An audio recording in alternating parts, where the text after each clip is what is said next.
we are, Sunday, 6:30 p.m, which is actually Christmas Eve.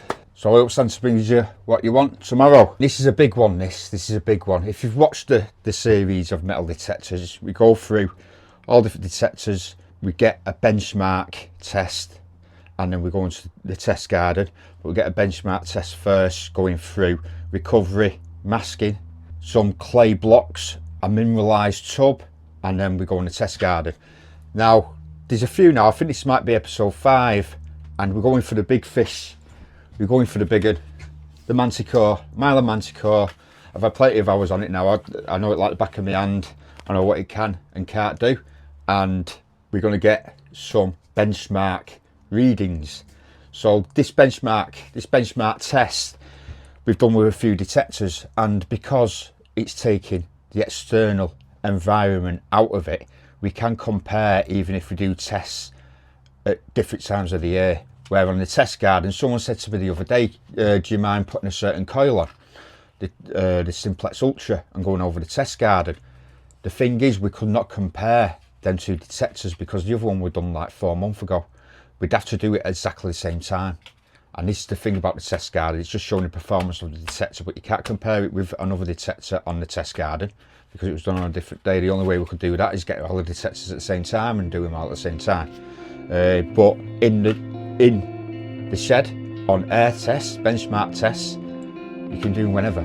So with no further ado, let's get the beast, as they call it, on the first test. So with these tests we've set up, they are benchmark tests, but we do introduce some external influences such as clay block and a mineralised tub. That doesn't change. So there is a bit of testing the detectors out, how they do perform with external influences put in there. But the first test, and what I'm going to do with the Manticore, is a recovery test. I can put my settings in again sometime. So we reset the detector. Simple as that. Sensitivity don't have to be that loud. Get that back a bit. Now, like I said, I think there is fast. But I'm going to go with low conductors because they're more nimble, and you'll see what I mean. If you watch the DEEPTECH Gold Hound, that hasn't got a recovery speed, and that was running at 30 kilohertz, and that was very fast. We'll get the fast frequencies in there. And balance recovery, we'll put it midway at 4, which goes up to 8. All metal, nothing there. First value, we just want 2-tone, which we've done with the rest. With simple, it's just depth modulation, profile, simple, frequencies, and that's that. It's a very simple detector, believe it or not. This, it's as difficult as you want to make it. It's more customizable if you want to be going through the iron filter. It's the most customizable iron filter on a detector ever. It's actually doesn't go up in steps as 1, 2, 3, 4, 5, 6, 7, 8. And then have a stability like Legend or FEs on your Minelabs, your 600s, 800s. Right, so they're 1, 2 inches apart, and I am going to put recovery up to 5.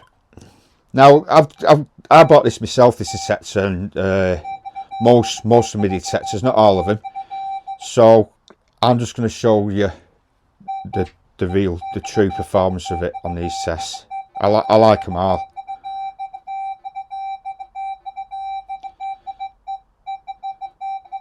I can hear 4. So this, the closer it gets to that, see, that's still running good up at 72. That's an 11, 12 there, but even because this is in that area, that's so low, such a low conductor, it's coming up at a 50s, which it's at 11. It's actually 11, 13 that. So that just gets totally masked by this. You don't have to have iron to mask something, you see. It's just got to be another object next to it. So we'll keep it there for now, but I'm only getting 4 on that. So let's go up one more. 6. That's better. That's the 4th one in there. There's not 5 though. That ring's not getting picked up, and it never does. It never does with any other detectors either. So we'll go 1.5, one half to centre, one half to centre, one half to centre. We'll get rid of the gold ring. We're after 4.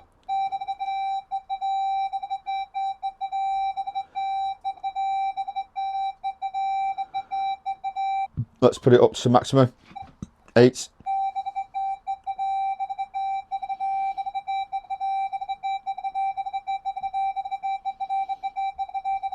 Easy. Let's do 5mm between each one.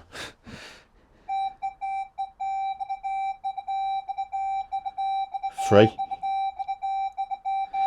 10mm between them.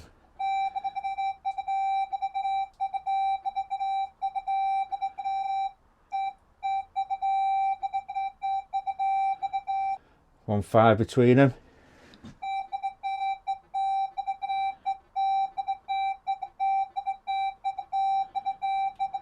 1.5, 1.5,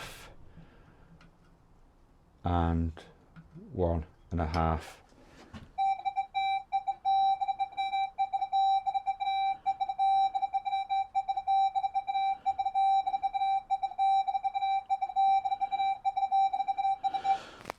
One and a half between on them. I'm happy with that.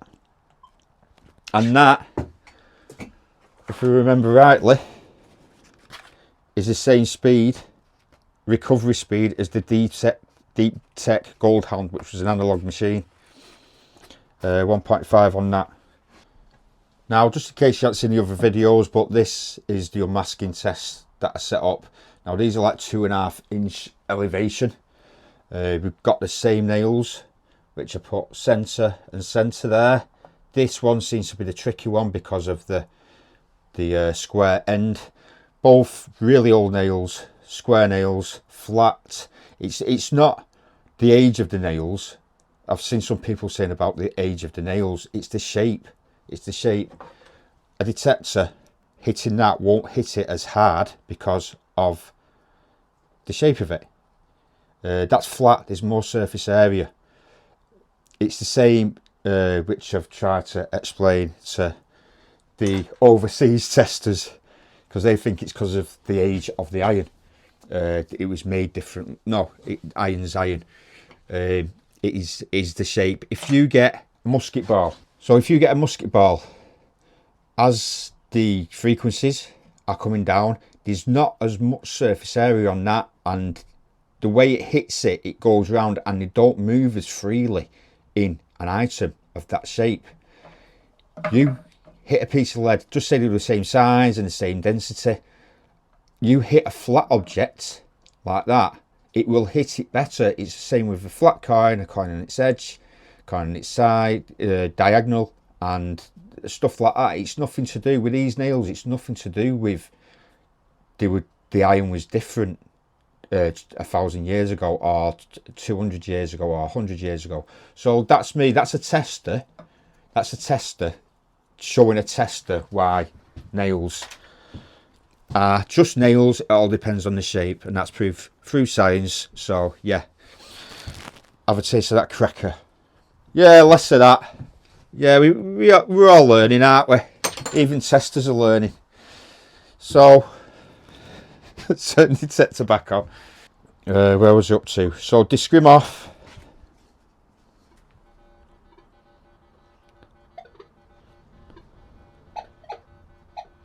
You get closer to the nails, it's sounding off down here. So we can actually take that back a bit, but we'll go with that. Nothing. So that's the harsh discrimination. So let's put the hammered in.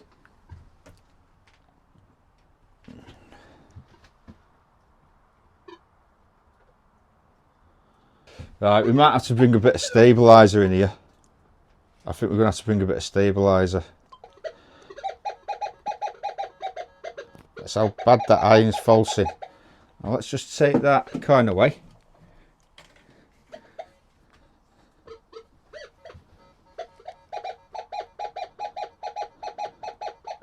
See how bad that's falsing? So this is what we can do.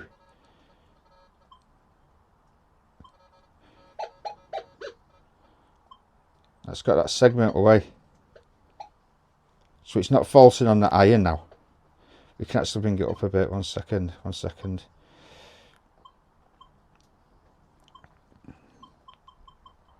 Two more.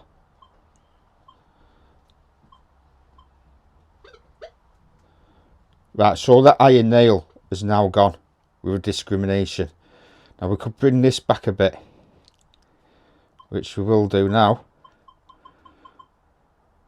This is all just for testing. You won't do this in the field, you just miss the hammered. It's as simple as that. But this situation may never come up.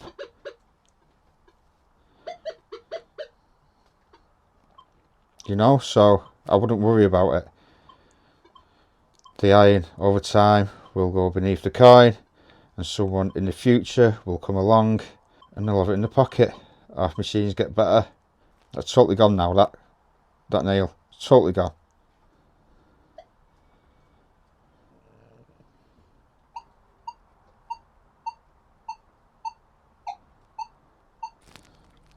Now watch this.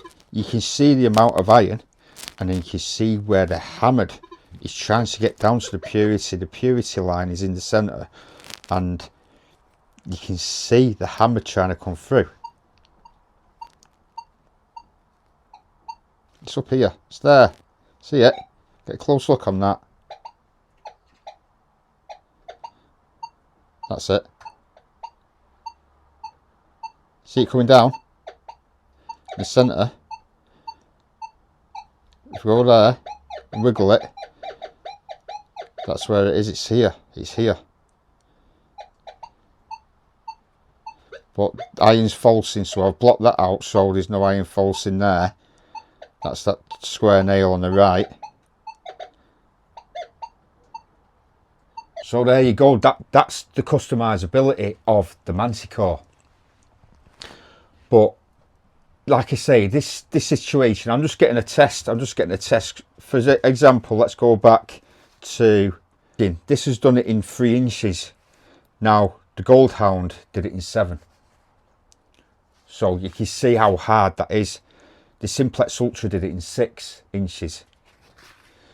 The TARSSACI MDT 8000 did it in 6 inches. So it might not look good, but because of the customizability of being able to just, you've got a picture there like a jigsaw. It's like a jigsaw puzzle, and you can take bits out, you know, or you can put stuff in and this, that and the other. And there's so many segments. It's unreal.